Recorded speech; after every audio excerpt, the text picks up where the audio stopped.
Ano yung may ganyan buntag, pagsulti na ako, nag-ulan yun.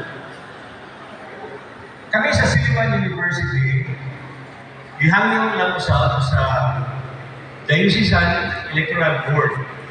So, kanatong sa katedral, no?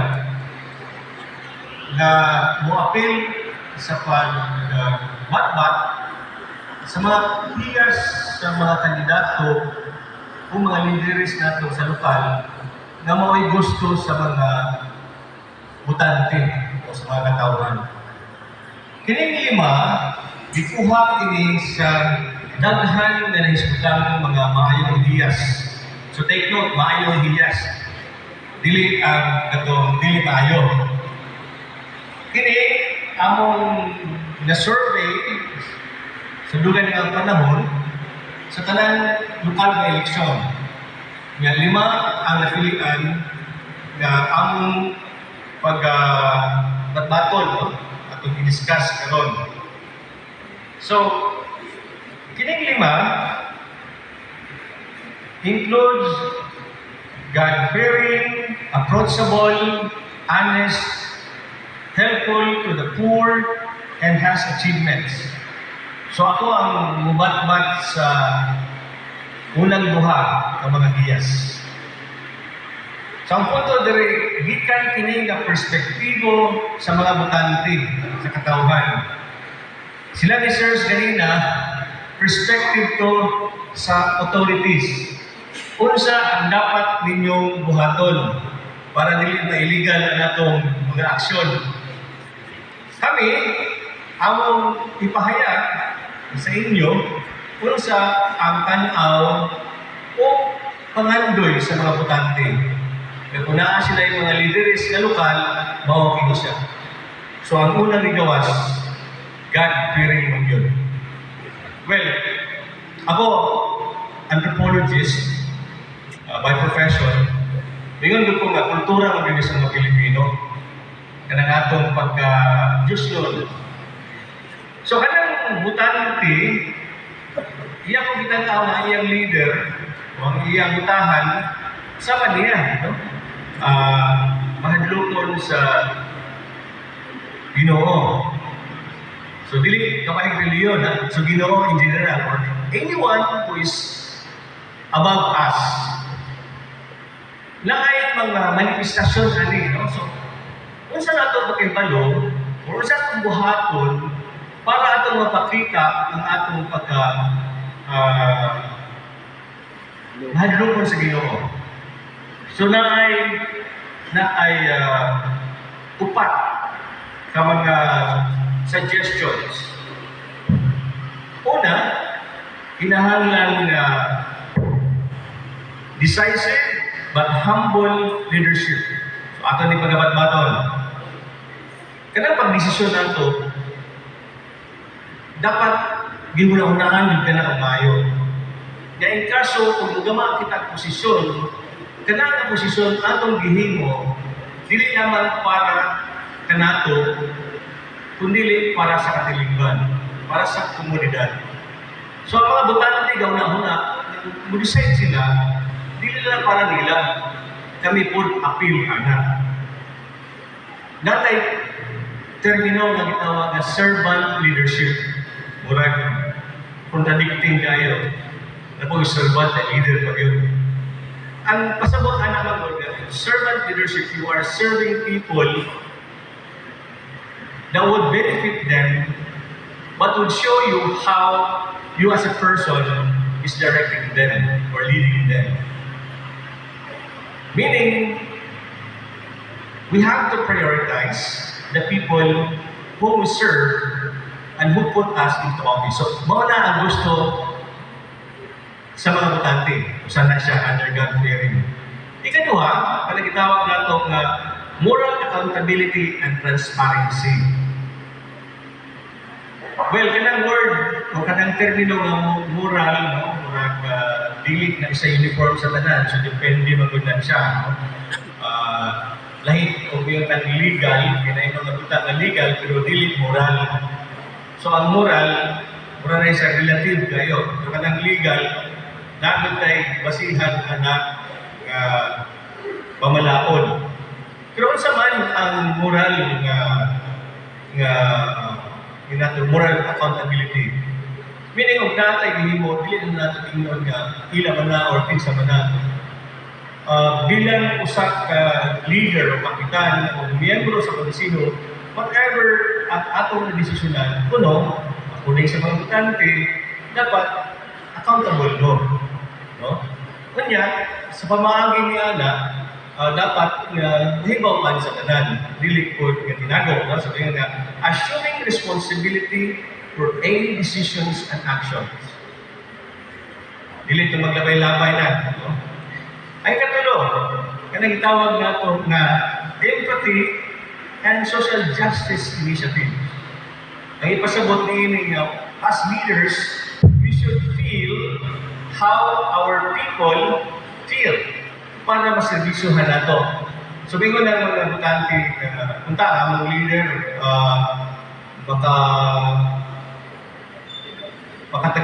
kanang bufil, no? Kanang sa tawag na nato sa Cebuano. Kung saan mo ginabatsyag, pwede ba mo mailunggo? Kung ano ang ginabatsyag, namin unta kung namuman ang ilang ginabatsyag para mahimo nila kung ato na gusto. Nasakto ba, no? Okay. So, doon muna. Nagwag na ako pag ilunggo. Anyway, ang punto nato din ha, the only way na maulit na akong gisulti kanina. Kung ako ang gisulti, mulan. Kailangan ko na nagrasya na para ninyo. Okay? So, feeling how people feel to be fair in decisions and actions. Dili lang kay akong grupo, ako lang, dili para sa tanan. Paghawan sa eleksyon, wala naman ay hindi na ito, partido pa kayo. Una-una o, hindi ang pagservisyo sa komunidad, nalibutan na ito dinhang na posisyon. Sila nininin. Okay, muna ito na, ideal na, na una-una sa mga bugante. Kaya ikaw pa, very much related to God-fearing, interfaith dialogue and unity. Ako na i-broaden, no? Tungod kayo sa atong barangay, atong komunidad, dili naman sa reliyon. Daghan man ang reliyon. Pero usa naman ang Ginoo nga atong iyangkuhan, no? So, dapat kadang mga religious differences should not be the basis for rejecting help to those who are in need. Una-una mo dapat nga ang nasa sa barangay, sakop yun nga ng barangay, kung ang mga kandidato na mo daw, ilan kining mga tabangan. No? Well, these are just examples. No? Ihimlo ni siya or mga tips kung saan natin pag-demonstrate ang ating pag-God-fearing. So, dili dahil ng God-fearing, yung mga jet na ka, yung buhat na usaran na siya, sundanghan din na siya. Una, relasyon na sa Ginoo. Ikaduha, relasyon na sa sikatao. Ikatulo, relasyon na sa komunidad. So, they have levels. And of course, wala ko kalinting ang pamilya. That's personal already. When you go into public service, natong magnahon na ang komunidad na itong iservisyohan. So, dahil scenarios na siguro inyong mahunahunaan o inyong ma-reflect ini kahiyas ng God-fearing. So, naay ilong ka mga sitwasyon din. How might a God-fearing politician handle a situation when their personal religious beliefs conflict with the interest of a neighbor's constituency? How can we get na? Ano yan? Anyway, hindi na kung paano-ano. I hope madun na lang ihapon din sa iyo. Ang mabasahan ng rin kung galmay naman tayo. In what ways can a God-fearing leader balance their commitment to faith-based values with the need to make practical and inclusive policy decisions, meaning na maka-ayos sa kanan? Ikatulog, imagine God-fearing politician waits to adopt ethical dilemma. How might their faith guide their decision-making process? So, mao ang tulog ang pangutana na may ginagawang o atong media, isa na ito pag-reflect ng nahiyas sa God-fearing. Okay, so musunod ko sa ikadua, nahiyas. Ito sa God-fearing. So it's more a relationship with God. Next, relationship with people. Approachable.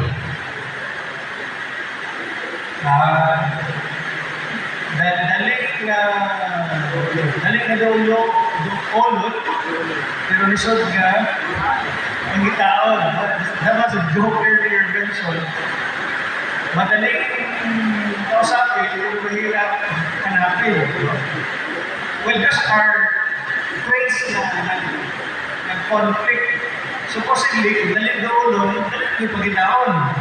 By the way, kung sa man siya, who is an approachable politician or leader?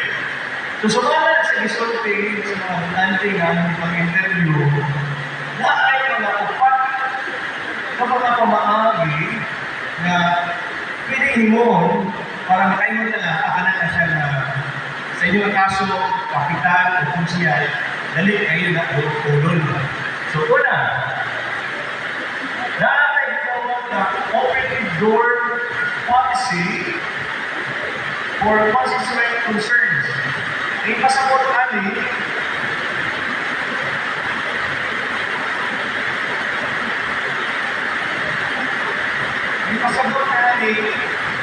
kailangan mga solusyon ay isulti o isang hakad, no? Or suggest, hindi na i-reject ko na yun. Dapat, wala ko na siya, i-consider ko na siya.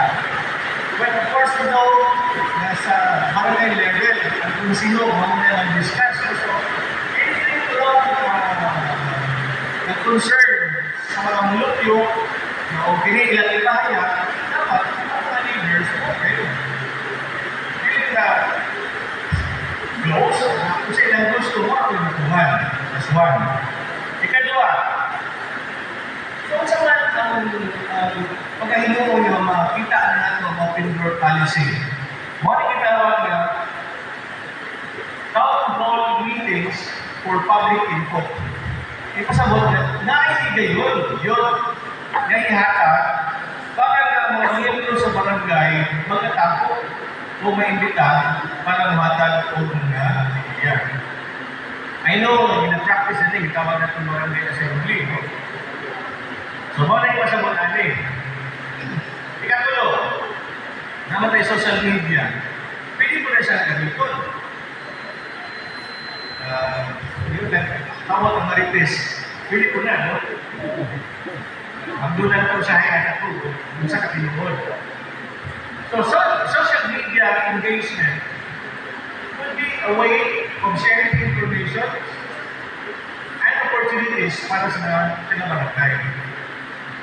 Ikaw pa, kailang door-to-door visits and grassroots interaction. Hindi na magbubuy-bubuy, makikistorya, mo ilang gusto. In other words, getting approachable ng iyas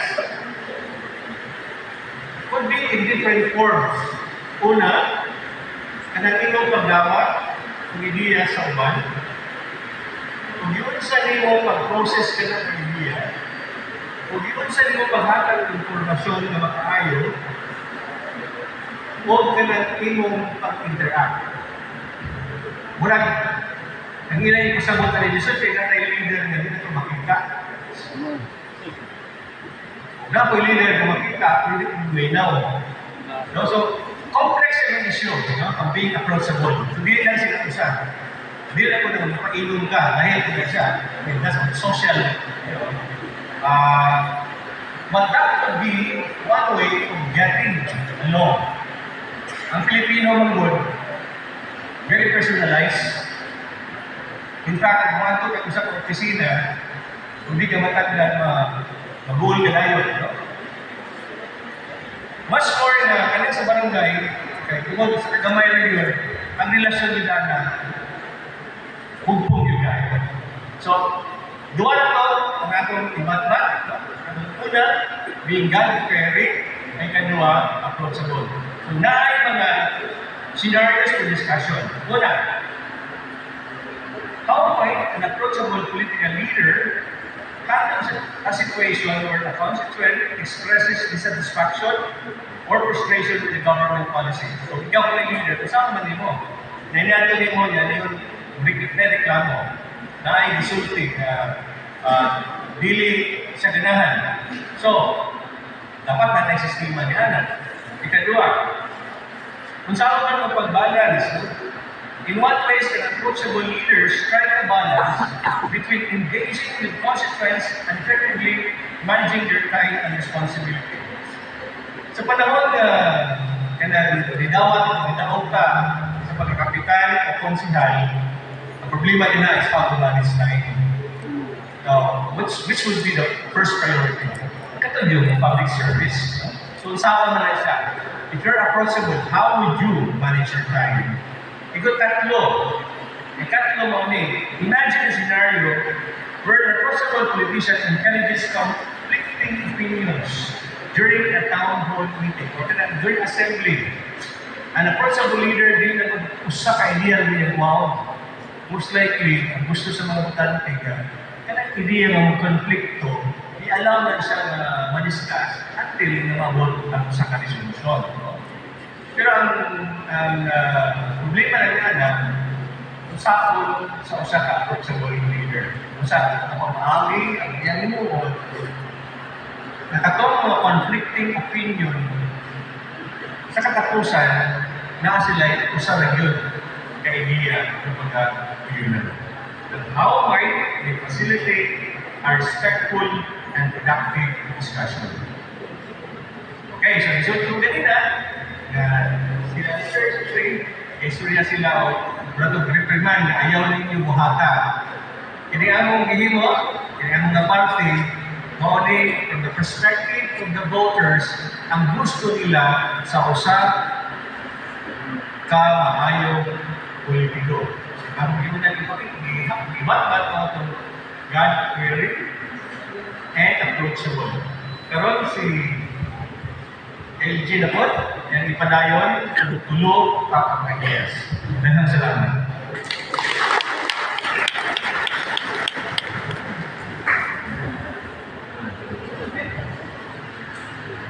Ayong hapon sa tanan. Ako po'y magpadayon sa three na attributes ganahan sa mga butante. We have honesty, helpful to the poor, and has achievements. Pero magsugod ko aning honesty or being honest. Musa man lang pagiging honest. But before maybe I could talk about being honest, mag-disclaimers ako. Okay na ninyo na mag-in-English ko, no? Mix in English, Tagalog, Bisaya. The reality is, dili ko originally from Negros Oriental. No? I'm originally from Oriental Mindoro. At least nasa Oriental pa rin ako. No? And I studied in Silliman University. And I got married also here in Negros Oriental. So, ang akong anak, 9 months old, lumad na dito at taga-Negros Oriental. So, ingon nila, nagdagit ko po sa taga-Negros. Okay, so forgive me if I will be using English para mas makasin ang matayta. Kaya baka masayo pa ako mga pinasaya. No? Alright, first question, before I talk about honesty and helpful to the poor and has achievements, to kind of provide a context sa istorya karon. How do we preserve our leadership legacy? Okay, di ba tanan na leaders? And even if you are a barangay councilor, barangay captain, kanina, mga SK councilors and SK presidents in the future, and all of us here are leaders. Okay, we are leaders in our own field. In my case, I am a philosophy professor in Silliman University. So I am also a leader in my field. I believe that talanta mga leaders. Pero unsa na to ang pag-preserve sa atong ligasiya. Okay, the first point that I will talk about is the word honesty. One of the things that we have to do in order to preserve our legacy is honesty.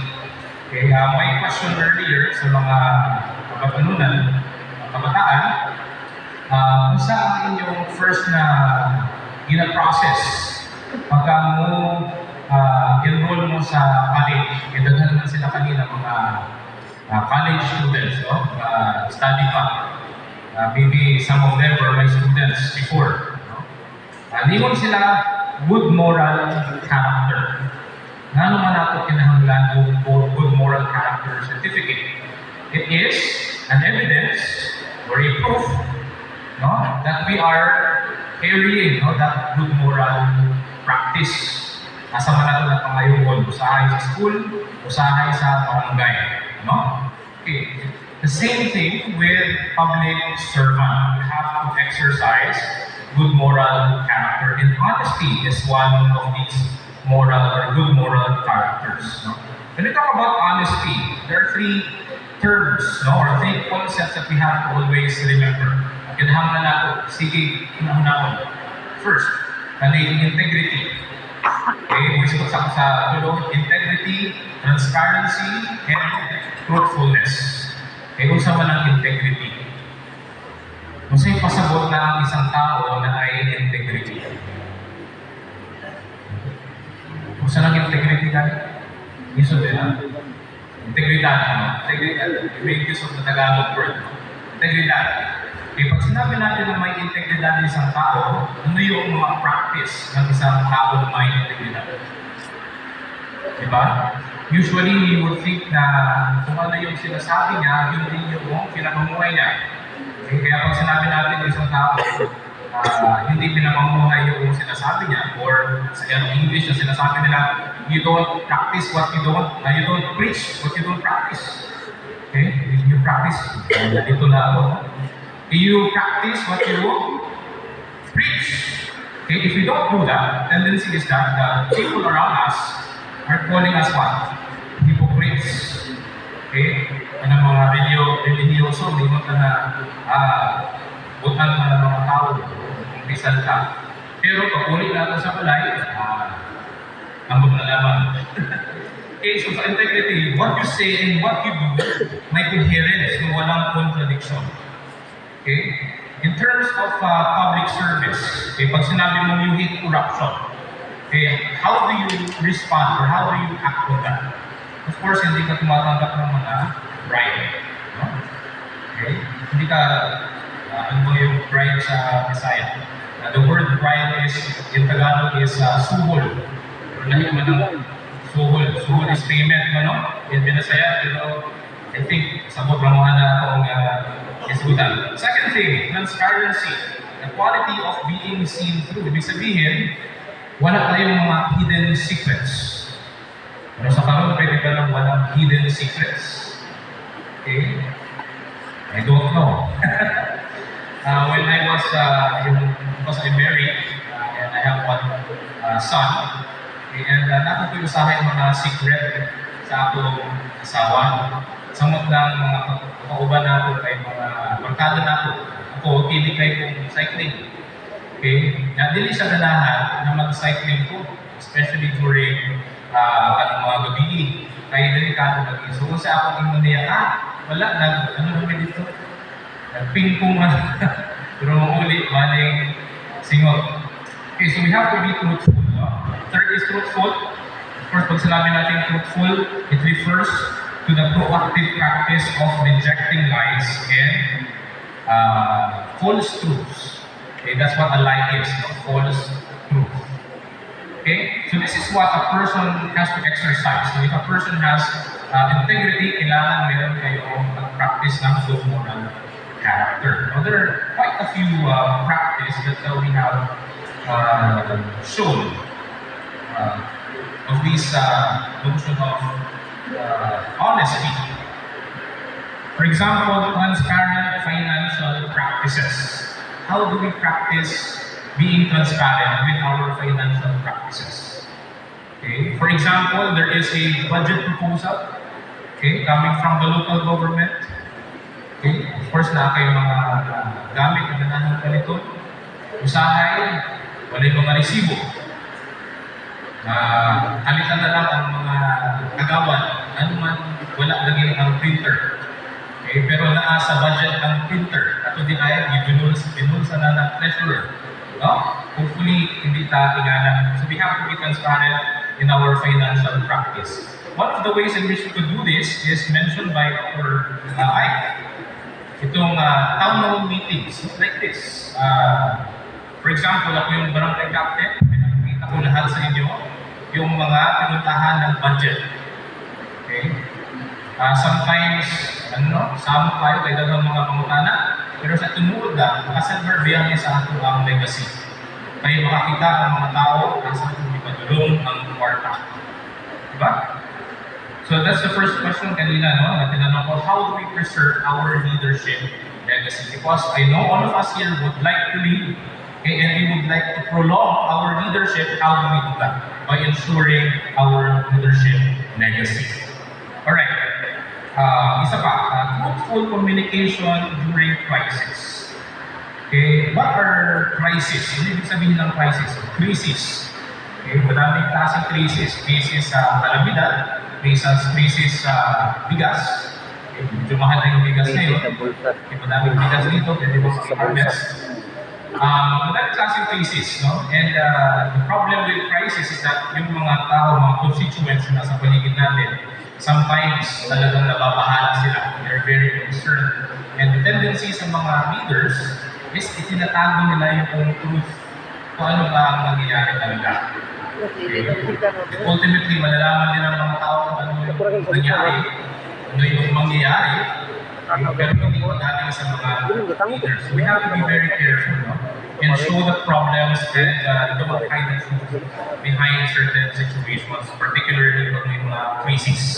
Kasi yung mga tao hindi natin alam, they could actually help us out sa mga crisis natin. No? Okay, third, accountability for mistakes. Pag nasayot ka, hindi man imposible, hindi man hindi, ang tawag dito, ang pagkakamali is part of life. Okay? In my life, I've also made mistakes, and I have to be responsible for it. And how do I become responsible for my mistakes? I have to admit my mistakes. Sabi nila, the first step to solving a problem is to recognize that there is a problem. Pasabot, saan nato ang pag-solve sa problema if ourselves dili ang admit ng may problema. Para magkatabangan ka, we have to admit sometimes that we make mistakes. And we just apologize and we don't do it again. Right? Okay. Ethical conduct, particularly in the context of conflicts of interest. As a philosophy professor, I teach ethics. By the way, how many of you here may mga anak na nag-study sa kolehiyo? Did I see hands? Okay. Madami. Alright. Kamag-anak na nag-study sa college, university. Okay. One of the subjects na tinuturo namin sa mga bata is ethics. Okay. The study of, the easiest way to define it is study of right and wrong. To tell them the distinction between what is right and what is wrong. Pero tayo, alam naman natin yung what is right and wrong. We just have to, do it. Okay? In context, ethics or ethical conduct and conflicts of interest, there are certain cases na may mga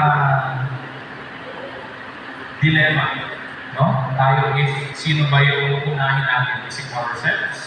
Or is it our constituents? Okay, pero kayo yung tumakbo for these positions. Dapat unahin natin ang ating mga constituents. Kasi kung hindi natin sila unahin, okay, pagbaba nyo sa position, you know the kind of words that you will receive behind your back. Ay, kanak si barangay captain, hindi mataraan na. Ay, sa ilang termino, wala may tubig. sa among lugar, sa gilid na lang, kay wala may tubig, sige magputol. Kay kung hapon sa mga hapon sa baka ang among tubig. No? So those kinds of things we have to be very careful.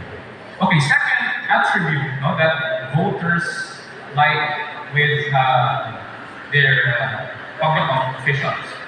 Actually, this is the fourth one. Helpful to the poor. Okay, helpful to the poor.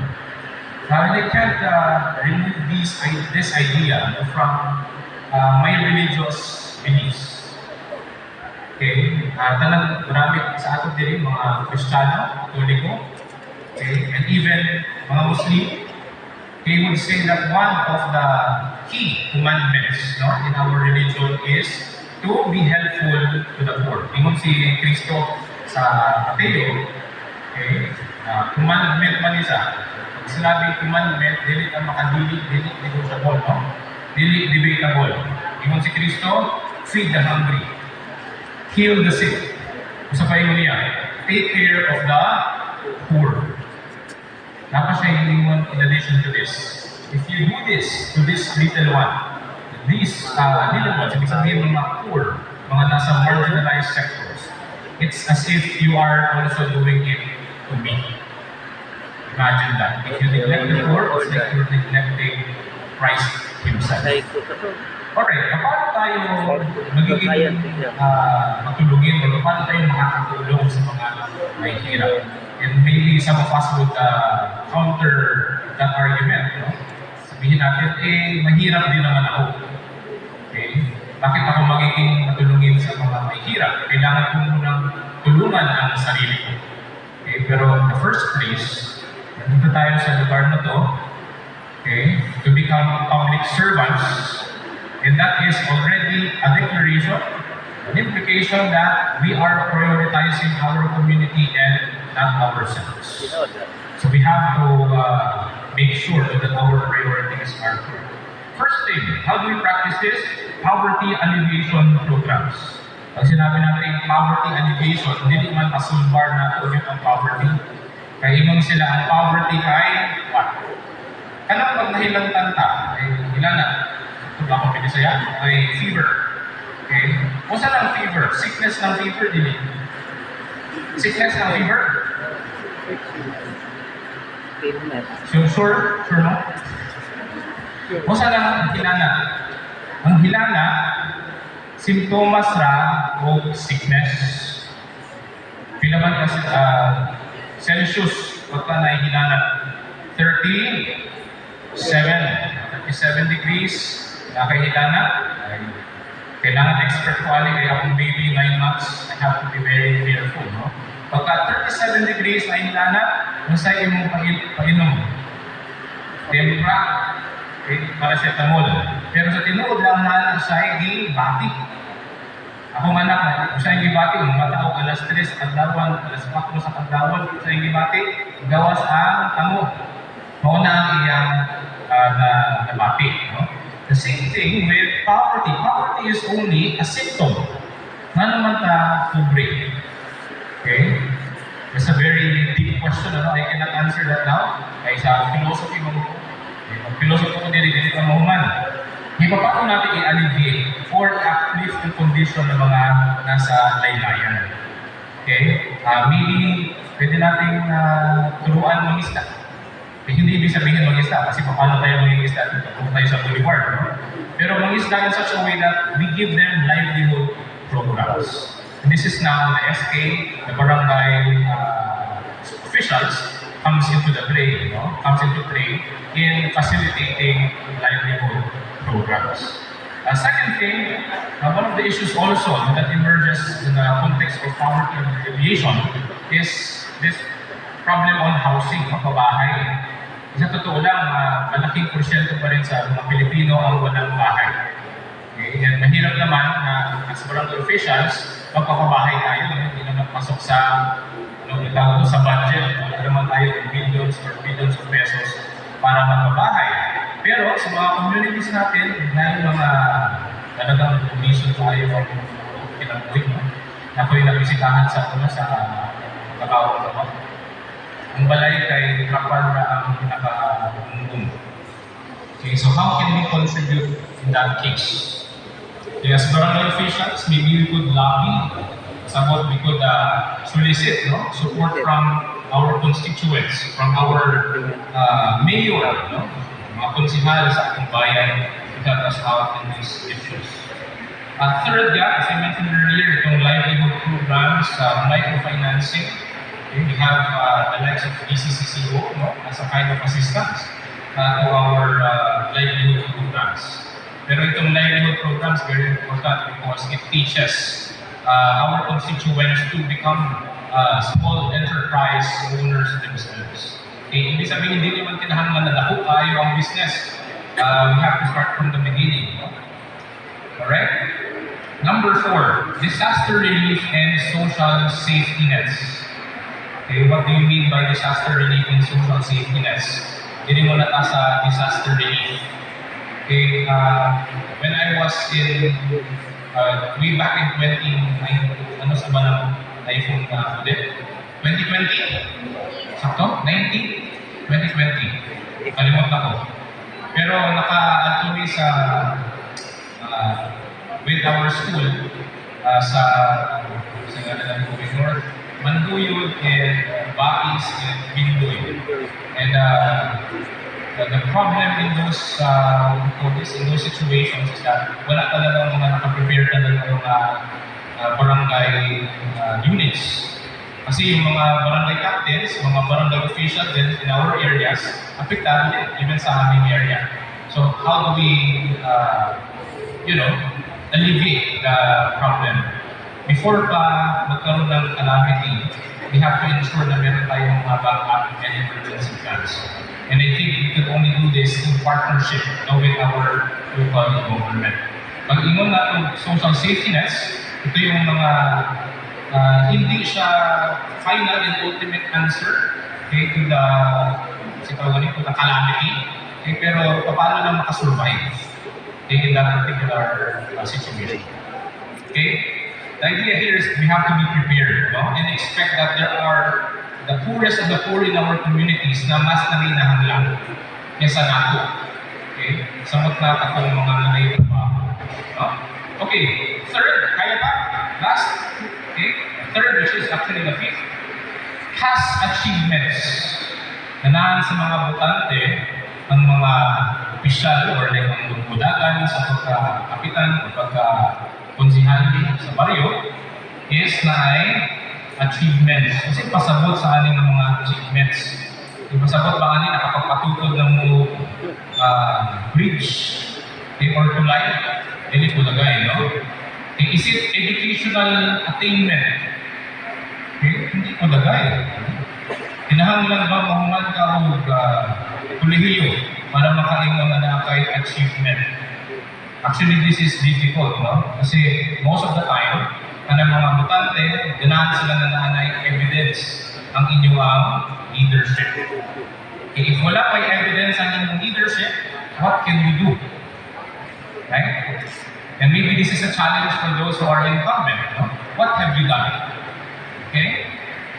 Now, I'm not saying that education is not necessary kasi kailangan pa rin natin maging edukado sa pagpamamahala sa ating barangay, pero hindi ito yung nag-define sa character ng isang tao. In fact, ang mga kurakot ng mga tao, yan pa yung mga edukado.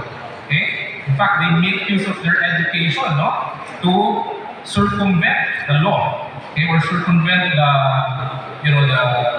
regulations or the ordinances to hide questionable financial practices.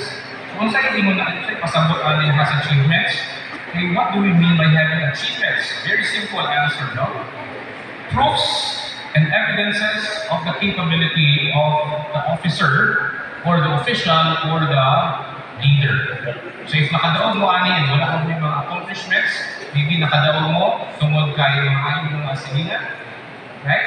Or mangimbitar mo during fiesta or birthday, now is the time for you to prove that you could actually deliver na amoy maihatag sa komunidad. Pero ito yung mga pwede natin gawin once na nasa office na tayo barangay captain and our barangay officials. First, infrastructural development. Naku, balik na po ako yung project, no? Infrastructural. Pag sinabi natin infrastructural, that's something to do with this kind of building here, no?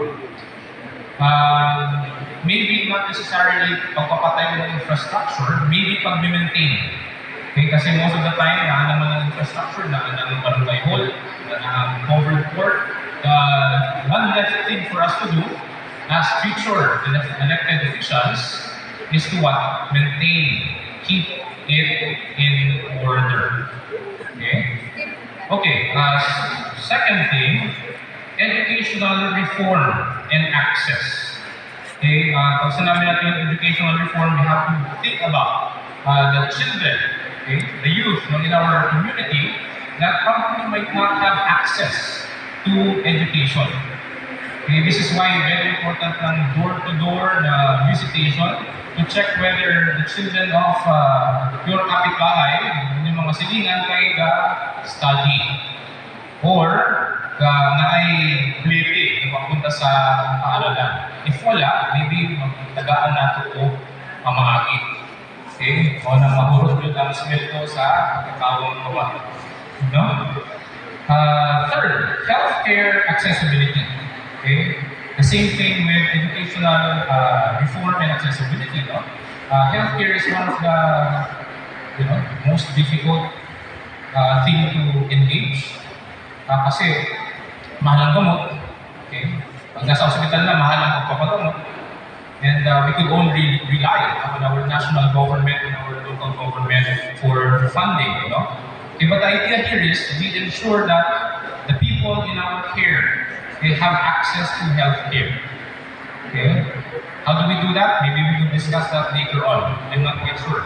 Because I'm not a public official myself, but itong ginagawa natin na dialogue, itong mga suggestions si Dr. Ike in his talk on approachability. Okay, maybe as barangay officials, when you're elected, we could talk about ano yung mga gandang pamamaraan, no, na nakatulong tayo sa mga mahihirap, especially sa aspect ng healthcare. What about environmental conservation initiatives? Okay. Pag sinabi natin environmental conservation, we take care of our environment. Kasama natin environment atong kapaligiran. Okay? In what way can we help out our environment? Because ultimately this will impact the next generation, our children, our students, our youth. Okay? Madami maging pwedeng projects, pero yung mga narinig ko, usually the coastal cleanup. Okay? Or kanang recycle ng mga basura. Recycle, reuse, and reduce.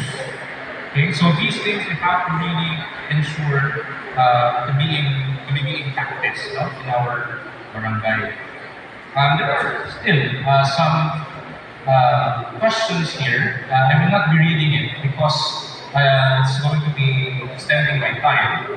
But we could give this module to you later, okay, the guide questions, so that we could have dialogue maybe with your kabarangays, mga kauban ninyo sa partido, okay, to discuss ano yung mga maayong mga pamahaan about our constituents. Okay, we're concluding now. Last na siya. As you can see, itong barangay, very important role because we are the contact zone, okay, between the people, between the constituents and the local government. Okay, pag may mga problema, for example, in our area, the first person that the people look for would be the barangay captain, okay, the barangay councilor, for example. So tayo yung may direct contact. So we have to be very careful and we have to remain we call this, we have to remain in character or in good moral character. Okay? And in this case, I would like to thank everyone that you filed for your certificate of candidacy because this is a proof that you are you wanted to help out, you wanted to make it better ng mga constituents. Tinuod nga, ningon sila, na ang politika mahirap sa sudlon. It's, they say, politics is dirty. If politics is difficult, and it's tumultuous. Okay, it's rigorous. Okay? Daghan kang makaaway because ang mga silingan nimo mudagan di ay napaka barangay captain.